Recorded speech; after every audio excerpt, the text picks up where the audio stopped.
The 40 rules of لو وہ مارکت الارا novel ہے جس نے لاکھوں زندگیوں کو متاثر کیا۔ سال 2009 میں شائع ہونے والے اس ناول کی مصنفہ محترمہ ایلف شفق کا تعلق ترکی سے ہے۔ اس ناول کی اشاعت 40 سے زائد زبانوں میں ہوئی ہے اور آن لائن اس سے مستفید ہونے والے افراد کی تعداد کا تو کوئی شمار ہی نہیں ہے۔ نومبر 2019 میں بی بی سی نیوز نے اس ناول کو 100 موسٹ انفلوئنشل ناولز میں شامل کیا ہے۔ اردو سمجھنے والے سامعین کے لیے اس ناول کو اس ارادے کے ساتھ پیش کیا جا رہا ہے کہ یہ ناول ان کی زندگیوں میں مثبت تبدیلی لائے گا۔ ہم اس ناول کی صرف مرکزی کہانی پیش کر رہے ہیں۔ اس ناول میں 2 دریاؤں یعنی مولانا جلال الدین رومی اور صوفی درویش شمس تبریز کے ملنے اور ایک ہو کر حب الہی کے سمندر کی طرف بہنے کی عکاسی کی گئی ہے۔ یہ آڈیو سیریز محترمہ ہما انور کے ترجمے 40 چراغ عشق کے سے ماخوذ ہے۔ آواز خالدہ مرتضیٰ کی ہے۔ قسط نمبر 31 بائبرز جنگجو قونیہ 10 جولائی 1245 عیسوی۔ بائبرز میرے بیٹے، کسی کا بھروسہ مت کرنا، میرے چچا کہتے ہیں، کیونکہ دنیا ہر گزرتے دن کے ساتھ مزید بدعنوان ہوتی جا رہی ہے۔ ان کا دعویٰ ہے کہ واحد دور جب حالات مختلف تھے وہ سنہری دور تھا جب خود نبی کریم صلی اللہ علیہ وآلہ وسلم باضابطہ طور پر حاکم تھے۔ ان کے وصال کے بعد سے ہر شے زوال پذیر رہی ہے۔ لیکن اگر تم مجھ سے پوچھو، ہر جگہ جہاں 2 سے زیادہ لوگ ہوں وہ میدان جنگ بننے کی پابند ہے۔ حتیٰ کہ نبی کریم صلی اللہ علیہ وآلہ وسلم کے دور میں بھی لوگوں کا دعوتوں میں حصہ تھا۔ جنگ زندگی کا مرکزی حصہ ہے۔ شیر ہرن کو کھا جاتا ہے اور گدھ لاش کی باقی بچ رہ جانے والی ہڈیوں پر پلتے ہیں۔ قدرت صفاک و بے رحم ہے۔ خشکی پر، سمندر میں یا ہوا میں، کسی انتشار کے بغیر ہر مخلوق کے لیے بقا کی صرف اور صرف ایک صورت ہے: اپنے بدترین دشمن سے زیادہ طاقتور اور زیادہ عیار تر ہونا ہے۔ زندہ رہنے کے لیے تمہیں لڑنا پڑتا ہے اور لڑنا ہمیں ہوگا۔ حتیٰ کہ احمق ترین لوگ دیکھتے ہیں کہ آج کے زمانے میں اور کوئی صورت نہیں ہے۔ 5 برس قبل حالات میں ایک بدتر موڑ آیا تھا جب چنگیز خان کی طرف سے امن مذاکرات کے لیے بھیجے گئے 100 منگول ایلچیوں کا قتل عام کر دیا گیا۔ اس کے بعد چنگیز خان غیظ و غضب کے بارودی گولے میں بدل گیا۔ اس نے اسلام کے خلاف اعلان جنگ کر دیا۔ ایلچی کیوں اور کیسے قتل کیے گئے کوئی نہیں بتا سکتا۔ بعض لوگوں کو شبہ ہے کہ خود چنگیز خان نے ان ایلچیوں کو قتل کروا دیا تھا تاکہ وہ ایک وسیع تر جنگی مہم کا آغاز کر سکے۔ یہ سچ ہو سکتا تھا، لیکن میں یہ ضرور جانتا ہوں کہ ان 5 برسوں میں منگولوں نے خراسان کا پورا علاقہ تباہ و برباد کر کے رکھ دیا۔ جہاں کہیں ان کے گھوڑوں کی ٹاپیں سنائی دیں، موت اور بربادی کا راج ہوا۔ اور 2 برس پہلے انہوں نے کوسیدا میں سلجوق سپاہ کو شکست دی اور سلطان کو خراج ادا کرنے والا محکوم بنا دیا۔ واحد سبب کہ منگولوں نے ہمیں صفحہ ہستی سے مٹا نہیں دیا وہ یہ تھا کہ ان کے لیے ہمیں محکوم بنائے رکھنا زیادہ منافع بخش تھا۔ قدیم زمانوں سے جنگیں لڑی جاتی رہی ہیں، کم از کم تب سے جب قابیل نے اپنے بھائی حابیل کا قتل کیا۔ لیکن منگول فوج جیسی صفاقی ہم نے پہلے کبھی نہیں دیکھی۔ ایک سے زیادہ ہتھیاروں میں ماہر، وہ ہتھیاروں کا وسیع استعمال کرتے ہیں۔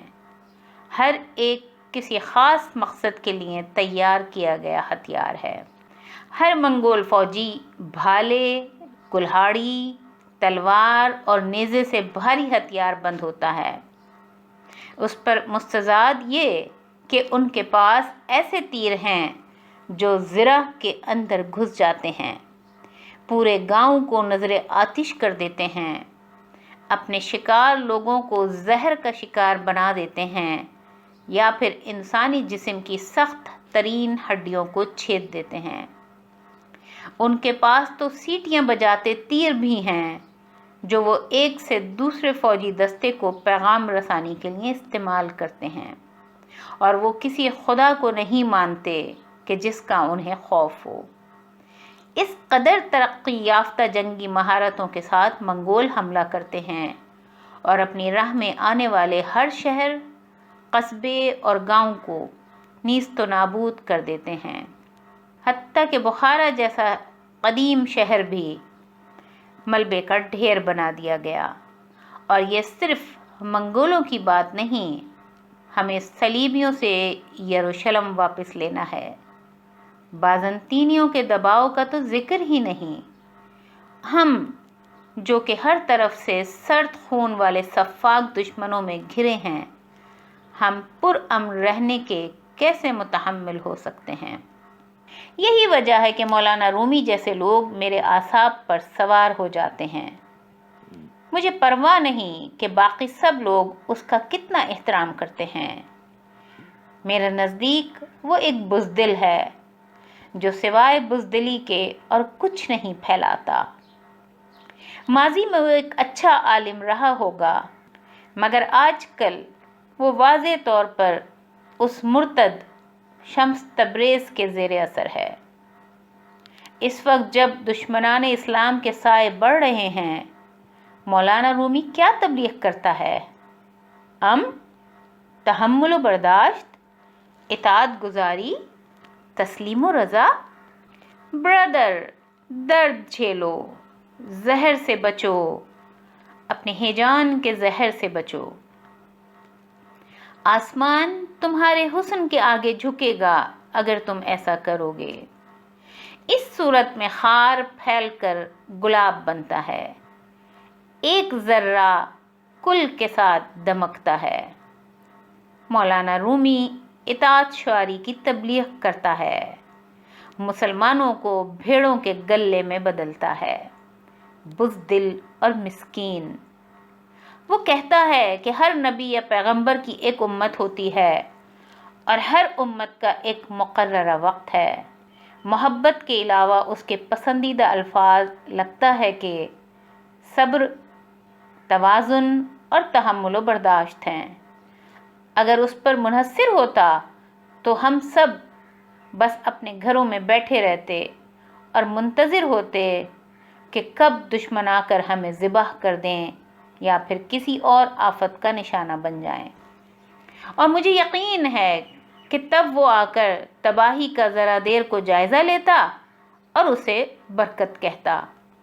کچھ لوگ ہیں جنہوں نے اسے کہتے سنا ہے کہ جب مدرسے، مسجد اور مینارے بھی گرا دیے جائیں تو تب درویش اپنی برادری کا آغاز کر سکتے ہیں۔ اب یہ کس قسم کی باتیں کرتا ہے وہ؟ اور جب آپ اس پر سوچتے ہیں تو ایک ہی واحد سبب نظر آتا ہے کہ مولانا رومی اس شہر میں کیسے ہیں۔ دہائیاں پہلے اس کے خاندان نے پناہ کے لیے افغانستان سے اناطولیہ ہجرت کی تھی۔ اس وقت کے کئی دوسرے بااثر لوگوں اور امرا کو سلجوق سلاطین نے کھلی دعوت بھیجی تھی کہ جن میں مولانا رومی کے والد بھی شامل تھے۔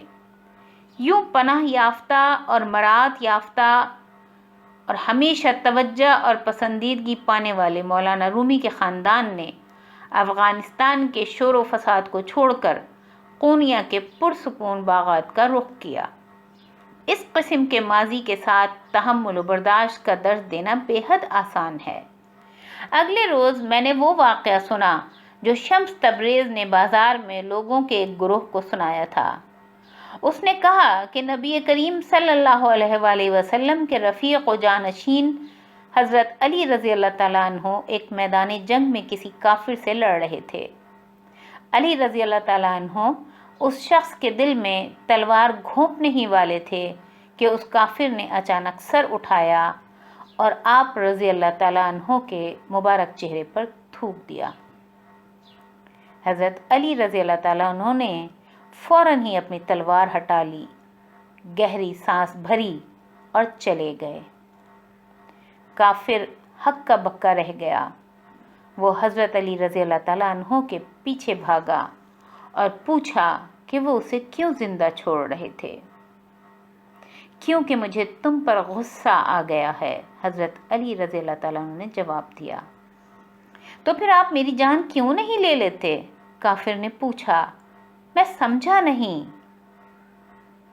حضرت علی رضی اللہ تعالیٰ عنہ نے وضاحت کی، جب تم نے میرے چہرے پر تھوک دیا تو مجھے بے حد غصہ آیا، میری انا ابھری اور اس نے انتقام لینا چاہا۔